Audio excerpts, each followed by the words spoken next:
से बहुत बहुत बड़ा दिन मुबारक हो। भले ही इसको इंग्लिश में बहुत छोटा करके रख दिया जाता है कि क्रिसमस, मास का मतलब gathering, just a gathering. It seems एक गैदरिंग तो कहीं भी हो सकती है, लेकिन शायद हिंदी में हम लोग इसका महत्व जान चुके हैं, इसलिए इस भारतवासियों ने इसका नाम बड़ा दिन रखा। और सच में ये बड़ा दिन है कि अगर वो खुदा ने अपने बेटे को ना भेजा होता तो हमारे लिए उद्धार का वो मार्ग नहीं खुलता। आज का जो वचन, जो हम सब जानते हैं कि कहीं ना कहीं जुड़ा होता है उस बेटे से, लेकिन इस वचन में जब भी हम चलते हैं तो हम उस खुदा को भूल जाते हैं, उस परमपिता परमेश्वर यहोवा को भूल जाते हैं जिसने अपने बेटे को भेजा। Father is all the more important. वो खुदा जिसने अपने बेटे को भेजा वो बहुत इंपॉर्टेंट है। और वो इसलिए इंपॉर्टेंट है क्योंकि कोई बाप अपने बेटे को यूं ही कुर्बान नहीं होने दे सकता, मैं पहले भी बता चुका हूं। और सिर्फ इमोशन की बात नहीं है, लेकिन परमेश्वर ने उसमें बुद्धि लगाई कि this is the only way. आज के वचन का जो परमेश्वर ने जो मेरे को दिया है, it is wisdom of God. Christmas, wisdom of God. इसके पीछे खुदा की क्या बुद्धि थी, परमेश्वर की क्या इच्छा थी, और परमेश्वर ने किस बुद्धिमत्ता के साथ में इस काम को किया है, इसको कई बार हम भूल जाते हैं। We neglect this thing. हम लोग केक काट लेते हैं, हम लोग आनंद मना लेते हैं, हम लोग नए नए कोट और कपड़े पहन लेते हैं, हम लोग बढ़िया बढ़िया फंक्शंस में हो जाते हैं, सब कुछ हो जाता है, और यीशु मसीह को भी बड़ाई कर देते हैं, लेकिन वो पिता कहीं ना कहीं रह जाता है। और आज उसकी विजडम के बारे में मैं चाहता हूं कि हम सब सीखें थोड़ा सा। और हमारा परमेश्वर बुद्धिमान है, और उसके जो लिए गए निर्णय होते हैं वो दी बेस्ट होते हैं। अगर उससे कोई गलती भी होती है तो वो भी बहुत बुद्धिमानी भरी होती है। ऐसा नहीं कि परमेश्वर से कभी कोई गलती ना हुई हो। हमने वचन में पढ़ा है, हम जानते हैं खुदावन ने, परमेश्वर ने इस दुनिया को बाढ़ से तबाह किया, और उसके बाद में उसको दुख हुआ कि नहीं यार, ये काम मैंने गलत किया, ये काम मेरे को नहीं करना चाहिए था। बुद्धि लगाता है सब चीज़ों को, जब देखता है कि यार चीज़ें नहीं हो बन रही हैं तो उसको खराब करना चाहता है, लेकिन बाद में उसने इस चीज़ को एक्सेप्ट किया, नहीं यार ये मेरे हाथों से गड़बड़ हुआ, अब मैं इस चीज़ को करेक्ट करूंगा। I will make a new world. मैं फिर से एक नया संसार दूंगा, एक नए लोगों में फिर से अपनी आत्मा में हो करके काम करूंगा। एंड उसने ये प्लेज किया, उसने ये वायदा रखा कि मैं फिर से इस दुनिया को इस तरीके से बर्बाद नहीं होने दूंगा। और बाद में उसको बेहतर तरीका और ढूंढना था। What better way could be to send his own son. अपने बेटे को भेज करके हमारे लिए कुर्बान करने के लिए बुद्धि चाहिए इसके लिए भी। कोई आम इंसान हमारे जैसा, आपके जैसा, कोई अपनी औलाद को दूसरों के लिए कुर्बान होने के लिए नहीं छोड़ सकता, लेकिन उसने अपने बेटे को भेजा। So the wisest way, the best way, the wisdom of God, कि उसने इस चीज को सोचा। वो हमारे लिए जिंदगी में अच्छे से अच्छे विकल्प को खोजते हैं। हमें अपने जीवन के लिए क्या निर्णय लेने हैं हमें नहीं पता होता। We do not know what to take steps. हमारे सामने जब मुसीबत आ पड़ती है तब हम स्टेप लेना शुरू करते हैं, या माइट भी हमें अपने लाइफ के बारे में कुछ इंपॉर्टेंट फैसले लेने होते हैं, तो वी टेक 2 और 3 स्टेप्स। हाँ यार, अच्छा इस साल तक हम यार हमें ग्रेजुएशन कर लेना चाहिए, I try my level best, इस एज तक मैं आऊँगा तो यार शादी कर लेंगे चीज़ें। लेकिन फिर भी सब प्लान वैन करते हुए चलते हैं, चीज़ें फिर भी राइट टाइम नहीं गिरती है, सही जगह नहीं गिरती। लेकिन परमेश्वर की बुद्धिमत्ता इतनी बड़ी है कि वो जो हमारे लिए जो विकल्प चुनता है वो बहुत बेहतर चुनता है। और यीशु मसीह से अच्छा विकल्प और कोई हो नहीं सकता था। He chose that thing for us, he chose Jesus for us. So ये बहुत बड़ी चीज है। परमेश्वर सिर्फ अच्छे विकल्प नहीं चुनते, वरन अच्छे मार्गों को भी चुनते हैं कि उन मार्गों से हमको लेकर के चले और उस स्थान तक पहुंचाएं कि वो विकल्प हम तक अवेलेबल हो। हम लोग इस संसार में भटकते रहते हैं, यार व्हाट वे शुड आई गो।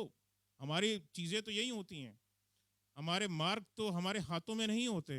हम जो चीज आंखों से देख रहे होते हैं, हम मनुष्यों की तरह, हम जो लोगों से सुन रहे होते हैं, हम जो बुद्धि से अपने इस छोटी सी बुद्धि से समझ रहे होते हैं, हम उसी के अनुसार काम करना शुरू करते हैं। We do that. और कोई हम कह भी लें कि अगर हमने परमेश्वर के वचन से सीखा भी है, तो उसको कहीं यहाँ पकड़ लेते हैं तो वहाँ छोड़ देते हैं, ये छूट जाता है। इसको किसी भी वे में आप ले सकते हैं, लेकिन सच्चाई ये पड़ती कि we fall somewhere else. But कहीं ना कहीं ये खुदा का हाथ है कि वो हमारे लिए सबसे अच्छा मार्ग चुनता है, और सबसे अच्छी वस्तु तक, सबसे अच्छी आशीषों तक हमको कैसे उपलब्ध कराए, वो हमको खुदा उस मार्ग तक लिए हुए चलता है। The star guided the people to Bethlehem. लोगों को किस तरह एक तारे के द्वारा से बैतलहम तक, चरनी तक पहुंचाने का काम। अरे उन लोगों को कैसे पहुंचाया जाएगा? कोई है रास्ते में, शायद पहाड़ियां पार कर रहे होंगे, शायद नदियां पार कर रहे होंगे, वो लोग कैसे पहुंचाया जाएगा? Any idea? आज तो हम लोगों के पास ट्रेन्स होती हैं, बसेस होती हैं, बहुत बढ़िया बढ़िया ट्रैफिक होता है, प्लेन्स में वो सब सीटें सेट हो सकती हैं, हम फोन में बैठते हैं, सब कुछ सेट हो जाता है। But that was a time nothing happen. लोग बड़ी बड़ी पहाड़ियां क्रॉस करते होंगे, ये सब चीजें पार करते होंगे, और एक परिंदा पार नहीं पर मारता होगा। यहाँ तो हम लोग पूछ लेते हैं, भैया फलाना फलाना जगह जाना है, कौन सी जगह? भाई अगला बताता, भैया वो आप आपको जाएंगे तो आपको एक चौराहा मिलेगा, उससे एक लेफ्ट टर्न लीजिएगा, उसके बाद थोड़ा सा आप 100 मीटर आगे जाएंगे, उसके बाद फिर आपको वो जगह मिल जाएगी। पहाड़ियों में, दर्रों में, उन घाटियों में, उन नदियों को पार कैसे करना है, कोई रास्ता नहीं था। That is why God chose the best way for the wise men. उन सबसे बुद्धिमान लोगों के लिए भी परमेश्वर ने उपाय ढूंढा, और उन सबसे तुच्छ लोगों के लिए परमेश्वर ने उपाय ढूंढा जो आपके गरड़िए थे, कि यार इनको वचन सुनाना जरूरी है। I have not come for the Kings. मैं राजाओं के लिए नहीं आया हूं, मैं हेरोदेस के लिए नहीं आया हूं, मैं उनके लिए आया हूं जो मेरी आस रखते हैं, जो मुझसे आस रखते हैं, जो मेरी राह को तकते हैं। If on Christmas we are just having the cakes and if we are not having the Christ, अगर हम मसीह को नहीं ढूंढ रहे, नहीं खोज रहे, अगर हम यीशु मसीह को नहीं खोज रहे, आई एम सॉरी, ये ब्लैंक है, किसी काम का नहीं है, किसी पर्पस का नहीं है। केक तो आप कभी भी खा सकते हो, गुजिया आप कभी भी घर में बना लीजिए, मीठे पकवान आप कभी बना लीजिए, नमकीन आप कभी भी खा लीजिए, ठीक है? So this is the thing. So कहीं ना कहीं वो अच्छी आशीषें हम तक कैसे पहुंच सके, वो अच्छी वस्तु हम तक कैसे पहुंच सके, और वो अच्छी वस्तु, वो सबसे अच्छी आशीष हमारे लिए क्या थी? वो मसीह यीशु था हमारे लिए, और विजडम के द्वारा खुदा ने इस चीज को चुना। रोमियो की पत्री में एक बात लिखी हुई है, लिखा है कि हम जानते हैं कि जो लोग परमेश्वर से प्रेम रखते हैं उनके लिए सब बातें मिल मिलाकर भलाई ही को उत्पन्न करती हैं। लिखा, हम सब जो परमेश्वर से प्रेम रखते हैं उनके लिए भलाई ही को उत्पन्न करती है। वो भलाई किसके ऊपर नाजिल हुई, किन लोगों को मिली? वो वाइज मैन जो उसको ढूंढने के लिए किताबों में ढूंढ रहे थे, अरे यार एक बहुत बड़े इंसान का जन्म हुआ है, some very special personality is born into this world। इससे पहले ऐसा कभी नहीं हुआ था कि उन्होंने इसको देख करके किसी के पीछे चलना शुरू किया हो, तो एक तारे का पीछा करना शुरू किया हो, उस तारे ने लेकर के उनको रास्ता दिखाया।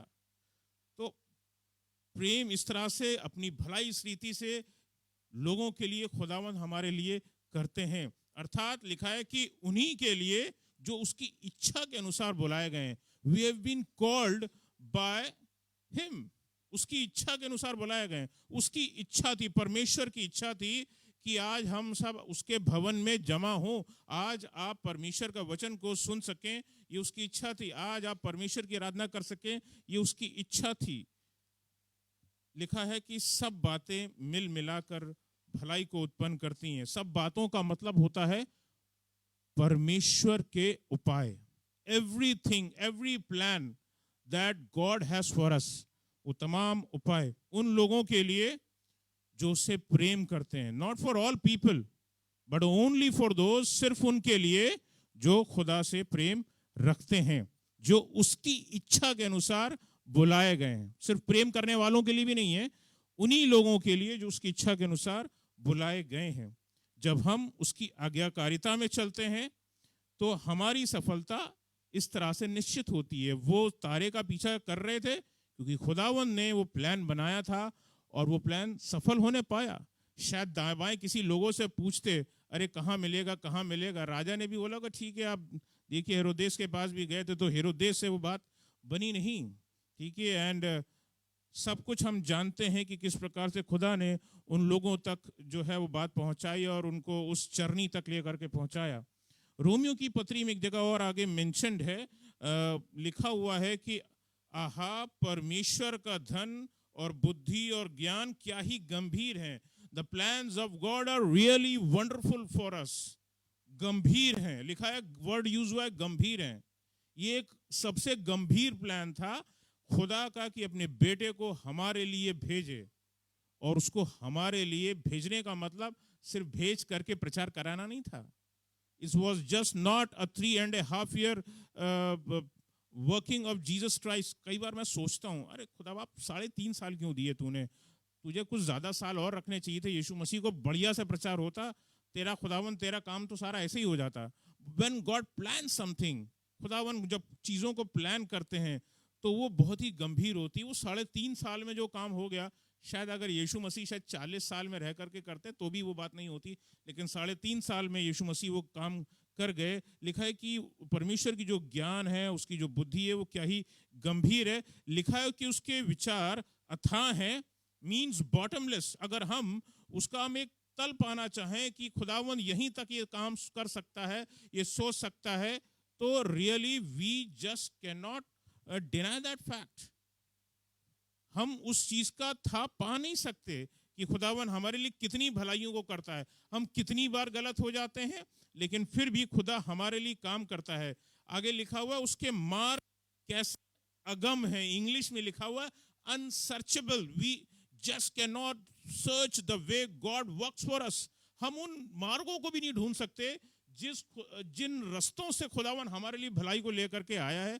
और हम बस दुआ करते हैं, खुदावन तू हमारे लिए इन काम को कर दे, इन प्लान्स को सफल कर दे, मेरी नौकरी लगने पाए, मेरी शादी होने पाए, हमारे बच्चों की शादी होने पाए। ये सबसे बड़ा प्लान खुदावन हमारे जीवन में करना है कि खुदावन की एक अच्छा घर हमारे जीवन में हमको दे दे। और ये सब प्लान्स करते हैं, हम दुआ में रखते हैं और हमें नहीं पता होता, लेकिन खुदावन हमारे लिए उन चीजों को उपलब्ध करा देता है, मुहैया करा देता है। So it's really unsearchable, bottomless and unsearchable. उसकी जो ब्लेसिंग्स हैं उसको हम उसकी था नहीं पा सकते। प्रभु यीशु मसीह के जन्म में परमेश्वर की बुद्धिमत्ता दिखाई देती है, और स्पेशली उसकी टाइमिंग को अगर हम देखें, टाइमिंग पर हम लोग सोचते हैं यार इससे पहले का, अगर हम नए नियम से पहले और पुराने नियम के बाद का समय देखते हैं, it was nearly about 400 years. It was a total of blank period. No book was written. It seemed like God wasn't talking to anybody. ऐसा लग रहा था 400 साल के उस समय में खुदा लग रहा था जैसे किसी से बात ही नहीं कर रहा। परमेश्वर का आत्मा किसी से बात ही नहीं कर रहा। लग रहा था कि कोई नबी ऐसा खुदा इसका इस दुनिया में था ही नहीं जो खुदा के वचन को इस लोगों तक पहुंचा रहा हो कि नहीं खुदावन का बेटा आने वाला है। और उससे पहले इन 400 सालों से पहले खुदावन ने बहुत काम किया, लेकिन उस घड़ी ऐसा लग रहा था कि जैसे उसने कुछ नहीं हो रहा है इस समय में।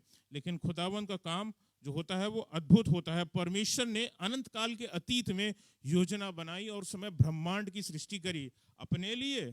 यस, अपने लिए करी थी, लेकिन उसके उस प्लान का हिस्सा हम भी थे।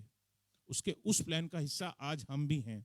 उसने ये प्लान किया हमें कि हमको वो इस दुनिया में भेजेगा। उसने भेजा, वो हमारे साथ है, वो हमें लिए हुए चलेगा जीवन भर।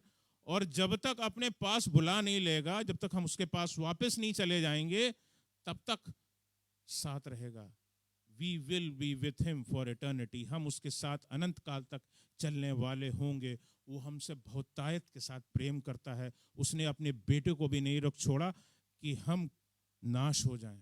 वो हमसे बहुत बहुत प्रेम करता है, अपने बेटे यीशु मसीह से भी ज़्यादा प्रेम करता है।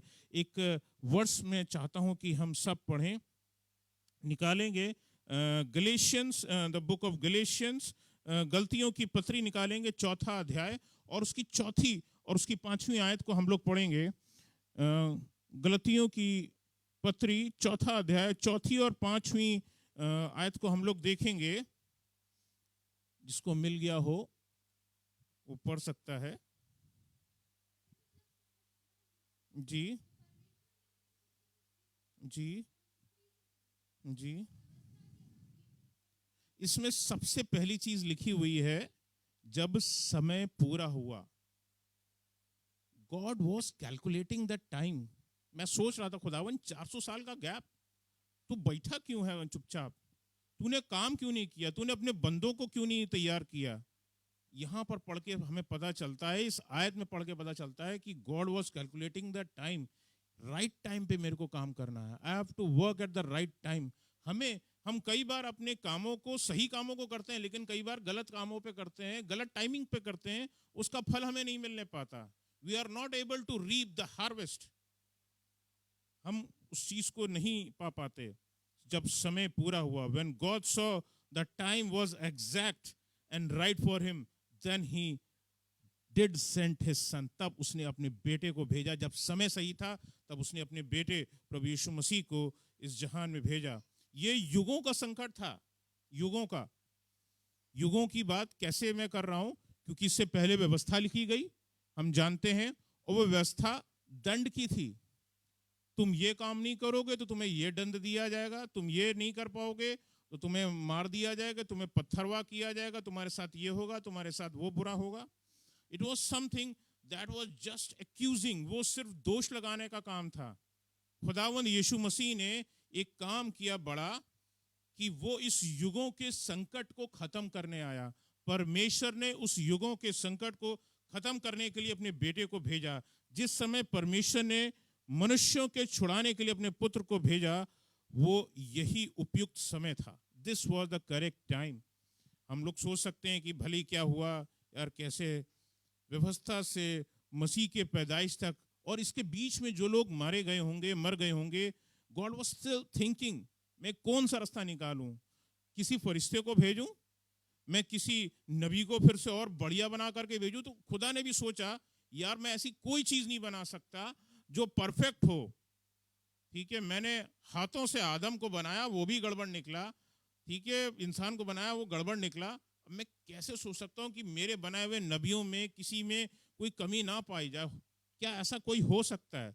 Then God found really that his son was so lovely. वो फेथफुल था और उसने अपने हृदय से उस चीज को, उस बड़े काम को एक्सेप्ट किया। हो सके तो ये कटोरा मुझसे टल जाए, लेकिन खुदावन तेरी मर्जी पूरी। और उस मर्जी को पूरा करने के लिए मसीह हमारे बीच में पैदा हुआ। सो this is the biggest thing जो हम देखते हैं, और खुदावन का जो विजडम है यहाँ पर जाहिर होता है। और इसी चौथे की 5वीं आयत में जब हम आगे बढ़ते हैं, लिखा हुआ है ताकि व्यवस्था के अधीनों को मोल लेकर छुड़ा ले, व्यवस्था के अधीनों को मोल लेकर के छुड़ा ले और हमको लेपालक होने का पद मिले। इसको अगर हम देखें, लिखा है कि व्यवस्था के अधीनों को मोल लेकर के छुड़ाने के विषय में बताना चाहता हूं कि मनुष्यों के लिए पूरा भुगतान कर पाना। It's not just for one person, Jesus didn't die for one person. किसी एक व्यक्ति के लिए मरने नहीं आए थे कि मेरी जगह, तेरी जगह बेटा मैं चढ़ जाऊंगा।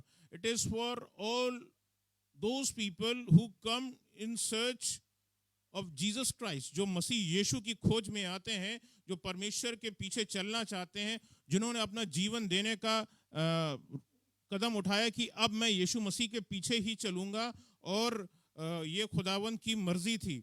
और इस तरह से जो है वो काम होने पाया, और पूरा भुगतान करना ताकि लोग जो पाप के अधीन थे वो हट सकें, दास जो थे वो दास्ता में जो पड़े हुए थे वो चीज खत्म हो सके। परमेश्वर कुछ भी संयोग से नहीं करते। ठीक है ना, एक छोटा सा किस्सा जल्दी से मैं बता करके खत्म करता हूँ। एक किस्सा था, किस्सा मतलब रियल की थिंग थी। हम लोग यूएफएफ में थे और मुझे अगले दिन कहीं और जाना भी था, स्कूल भी अटेंड करना था, कुछ फंक्शन था क्या समथिंग।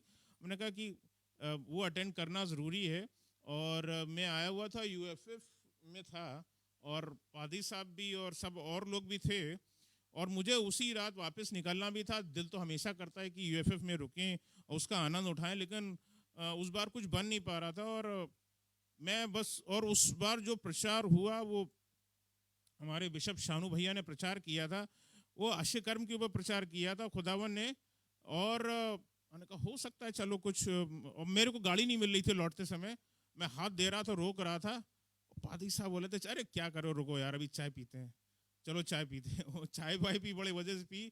उसके बाद निकल करके पादी साहब बस थोड़ा मेन रोड पे आया, उन्होंने कहा हाँ देखो देखो गाड़ी आ रही है, और हाथ रोकी, गाड़ी रुक गई और बैठे आराम से चल दिए। हमने कहा चलो ये पहले दिन तो हो गया, खुदा बाप तू वाकई में बड़ा महान है। हो सकता है कि दिस कुड भी, ये हो सकता है संयोग हो, अगले दिन क्या होगा खुदावन, अगले दिन भी जाना चाहता हूँ, कुछ रास्ता तैयार कीजिए, कुछ माँ तैयार कीजिए। अगले दिन खुदा बाप ने प्रशांत भाई को तैयार कर दिए, भैया क्या आप चलेंगे हमारे साथ? हमने कहा वाह खुदा बाप, तू कुछ भी संयोग से नहीं करता, तूने कुछ ठाना होता है, तूने ठाना था कि अपने बेटे को भेजे, इसीलिए वो काम होने पाया। परमेश्वर मसीह जो है, परमेश्वर ने मसीह यीशु के पैदा होने की टाइमिंग का ख्याल रखा है। वो हमारे जीवन में भी टाइमिंग का ख्याल रखते हैं, एक एक चीज के विषय में। What blessing to come at what time, कोई भी ब्लेसिंग हमारे जीवन में समय से पहले नहीं आती, हमें उसका मोल पता नहीं होता अगर हमारे जीवन में वो समय से पहले आ जाए वो चीज। ठीक है, वो एक सबसे बड़ी चीज है। वो आशीष अगर हमारे पास समय से पहले आ जाएगी, अब मान लीजिए किसी बच्चे को, छोटे बच्चे को अगर आप ढेर सारे पैसे दे दें, ठीक है, फॉर एग्जाम्पल अगर हम अनुग्रह भाई को अगर हम 10,000 रुपए दे दें, बेटा अपने हिसाब से इस्तेमाल करना, न कहा यार आज तो मेरे पास लॉटरी लग गई, भैया ने 10,000 रुपए दे दिए, तो जितना चाहेंगे उतना खर्च कर देंगे। बट लेकिन जब खुदा बाप उस चीज को देगा तो बच्चे को समझ में आएगा, नहीं यार मेरे पापा भी कभी कमाते थे, तो कितनी मेहनत करते थे इस चीज के लिए, इतना पैसा कमाने के लिए कितनी मेहनत करते थे। ठीक है, जब मैंने भी जिंदगी में कमाना शुरू किया तो मुझे पता चला लिटरली कि वो कितना मेहनत करनी पड़ती है टू अर्न दैट मनी। सो परमेश्वर कुछ भी संयोग से नहीं करते, it's all in his plans, he sets goals for us. वो हमारे जीवन में लक्ष्यों को तैयार करते हैं। ही is the one who is chosen the goal, उन्होंने ही हमारे जीवन के लक्ष्यों को चुना है कि हम उन लक्ष्यों को हासिल करेंगे। He is the one who knows how we can reach those goals, उन्हें पता है, वो हमारे लिए मार्गों को तैयार करते हैं ताकि हम उन उद्देश्यों को, उन लक्ष्यों को हासिल कर सकें जो खुदावंद ने हमारे लिए तय की, जो हमने तय नहीं किए वरन खुदावंद ने हमारे लिए तय किए। जिस तरह परमेश्वर ने मसीह को भेजकर उद्धार जैसे सबसे बड़े लक्ष्य को पूरा किया है, उसी प्रकार उसने हमें भेजा ताकि हम उसके लक्ष्यों को पा सकें।